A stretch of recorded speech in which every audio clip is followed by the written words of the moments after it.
مسلک والا ہے وہ بھائی کیا صرف یہی مسئلہ کے اعلیٰ حضرت ہے؟ صرف یہی مسئلہ کے اعلیٰ حضرت ہے؟ پڑھے نا امام احمد رضا کو، حالات کتنے ہماری قوم کے ناگفتگی ہیں، ہر طرف ہاہاکار مچی ہے، کوئی طرف کسی طرف سے کوئی ٹھنڈی ہوا کی جھونکے نہیں آ رہے ہیں، ہر انسان بے قرار سکون کیسے ملے گا؟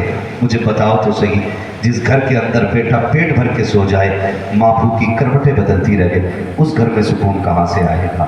جس گھر کے اندر بیٹا اے سی میں لیٹا ہو، باپ ہاتھ کا پنکھا لے کر کے رات بھر کھانستا رہے، اس گھر میں قرار کہاں سے آئے گا؟ مجھے بتایا جائے، جس گھر کے اندر بارش کے موسم میں ماں باپ پوری رات پنی تان کے لیٹے رہے اور بیٹا اے سی اور ایئر کنڈیشن کمروں میں سوتا رہے، اس گھر میں قرار کہاں سے آئے گا؟ کس چیز کو کہتے ہو قرار ملے گا؟ کیسے ملتا ہے؟ آپ کو کیا لگتا ہے کہ کمرے میں اے سی لگی ہو، 40,000 کے گدے لگے ہوں پھر سکون ملتا ہے؟ نہیں، خدا کی قسم، یہ پیسے یہ دولت سکون نہیں دیتی، اگر دل کو سکون دیتی ہے تو رب کی رحمت سکون دیا کرتی ہے، رب کی رحمت سکون دیا کرتی ہے۔ آپ نے نہیں دیکھا کتنے پیسے والے کئی ہزار کی نیند کی گولیاں مہینوں میں کھا جاتے ہیں، لیکن پھر بھی آ کے سیاح صاحب سے کہتے ہوں گے حضرت چین نہیں آتا ہے، نیند نہیں آتی ہے، بڑی دوائیاں کھا لی، بے قرار رہتا ہوں، کروٹیں بدلتا رہتا ہوں۔ تو بھائی اگر بستر پہ لیٹ کے ایئر کنڈیشن کمرے میں وی آئی پی گدے پہ بھی نیند نہ آئے نا، پھر حضرت کے پاس نہ جا، اپنی گزری ہوئی زندگی پہ غور کر، کسی کا حق مار کے تو نہیں لیٹا ہے، کسی کو ستا کے تو نہیں لیٹا ہے، کسی کو رلا کے تو نہیں لیٹا ہے، کسی کا دل تو نہیں دکھایا ہے، کسی کی آہ لے کے تو نہیں لیٹا ہے۔ جس کمرے میں تیرے اے سی لگا ہے، کہیں اس کی بنیاد میں غریب کیا ہے تو دفن نہیں ہو گئی ہے؟ ذرا سوچ تو صحیح، جس کے اندر تو نے ایئر کنڈیشن ہوا کا انتظام کیا ہے، کہیں اس کی دیواروں میں غریبوں کی سزکیاں تو نہیں چھپی ہیں، کمزوروں کی آہیں تو لگی ہیں؟ ورنہ خدا کی قسم اگر جس سے کسی کو تکلیف نہ ہو وہ دوا سے نہیں بلکہ رب کے کرم سے سو جایا کرتا ہے۔ تبھی میں کہتا ہوں فٹ پاتھ پہ سو جاتے ہیں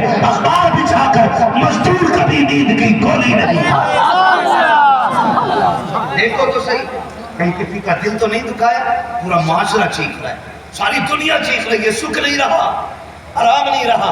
دل پہ ہاتھ رکھ کے بتا، دو بھائیوں کی دکان آمنے سامنے ہوتی ہے، سگا بھائی بند کرنے میں لگا رہے، سگا بھائی اگر ایک بندہ میٹھے کی دکان کر لے تو دوسرا منہ پہ کھولے، چل کھول لی کوئی بات نہیں، جتنے چراغ جلتے ہیں اتنی ہی روشنی زیادہ ہوتی ہے، مان گئے ہم۔ لیکن یہ غلط نہیں ہوا تو نے دکان کے سامنے دکان کھولی۔ غلط کب ہوتا ہے؟ غلط تب ہوتا ہے جب چپکے سے آواز دے کے بلایا جاتا ہے، ادھر نظر بچا کے بلایا جاتا ہے، اور اس سے آ کے کہتا کیا چاہیے؟ وہ کہتا دودھ والی برفی کتنی چاہیے؟ 1 کلو۔ پوچھتا ریٹ کیا ہے؟ تو کہتا 200 روپے۔ کہا نہیں 200 تو وہ ہی دیتا سامنے والا، تو کتنے دے گا؟ اپنے بھائی کی دکانداری گرانے کے لیے 10 روپے سستی دیتے اور کہتے ہیں یہ دکانداری کے اصول ہیں۔ ذرا دل پہ ہاتھ رکھ کے بتاؤ رزاق کون ہے؟ بولے کون ہے رزاق؟ اللہ ہے نا۔ روزی کون دیتا ہے؟ زور سے روزی کون دیتا ہے؟ اور زور سے روزی کون دیتا ہے؟ اللہ رزاق ہے نا۔ کہتے ہو یہ دکانداری کے گڑ ہے، یہ اصول ہے دکانداری کے۔ بھائی یہ دکانداری کا اصول ہے، تو نے چپکے سے بلایا، کم کوئی نہیں ہے، کم کوئی نہیں ہے، نہ خریدنے والا کم ہے نہ بیچنے والا کم۔ خریدنے والے سے بیچنے والا کہہ رہا میں 190 میں دے دوں گا، لے جا۔ کہہ رہا ٹھہر ایک بار اس سے بھی پوچھ کیا، اس سے جا کے کہتا کتنے میں دے گا؟ وہ کہتا وہ کتنے میں دے گا؟ کہ وہ 190 میں، چل میں 85 میں دوں گا۔ پھر یہ سوچتا 5 کی اور لگ گئی، کہتا ٹھہر ابھی اس سے پوچھوں۔ پھر سامنے والے کے پاس جاتا، اس سے کہتا وہ 85 پہ آ گیا، تو کتنے میں دے رہا ہے؟ وہ کہتا چل 80 میں لے کے چلا گیا۔ یہ کنڈیشن ہماری ہے۔ اور اس کے بعد کئی دکانوں کی حقیقت یہ ہوتی ہے کہ 1 کلو میں 950 گرام تولنا ہے، اس دکان سے لے جا کر کے دوسری دکان پہ تولا جاؤ تو پتا چلا 950 گرام۔ کیوں کم دیا؟ کہا اگر بچائیں گے نہیں تو ملے گا کیا؟ میرے محبوب نے فرمایا تھا ضد فرجع، جب تولو تو جھکتا تولو، کم نہیں زیادہ کر کے تولو، گھٹا کے نہیں بڑھا کے تولو،